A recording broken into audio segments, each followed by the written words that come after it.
13th anniversary of the worst attack on American soil. September 11th, 2001. We must remember that date. We must always remember that date. We must never put it behind us. We must never say, well, it's in the past, let's move on. We can never move on.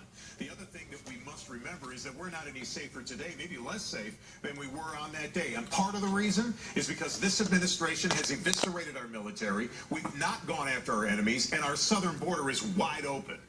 Matt, what happened in 9/11 was a crime against humanity, and America should always remember that and work diligently to make sure that that never happens again. But no government can keep its population totally 100% safe. So we must do our due diligence to send a message to those terrorists that if you're successful in striking America, we will hunt you down like the criminals you are, and you will pay the consequences. But also, I think that we should do a better job in this country of educating the American public.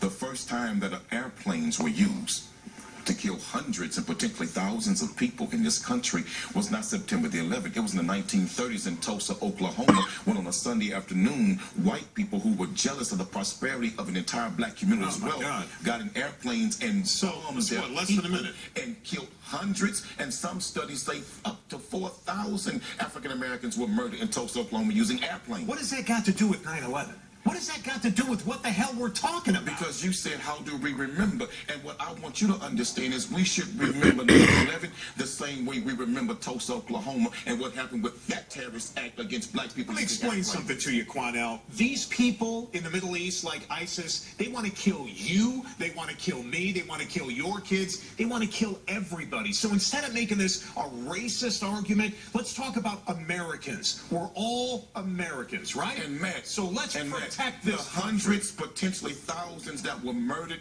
in Tulsa, Oklahoma, were Americans being murdered and slaughtered by terrorists who were Americans also. So don't tell me that when white people are slaughtered in New York, and yes, they were, and black people died too. What are you talking about? All races died in New York. There were Catholics, there were Muslims, there were Asians, whites and blacks. Yes, all a kinds crime of people against killed. humanity. But remember, the first time it happened was when you did it to black people in Oklahoma using airplanes. Chickens come home to roost whether you like it or not. Wow, man. You know what? The reason why this country is in such dire shape is because people like you have lost focus on what made this country great. America, they didn't make this country great. Everybody in this country made America great, but pay all of its citizens the correct homage and treat all of us equal. The first terrorists were not them from Arabs. It was right here in America. You've heard what they think. Now we want to know what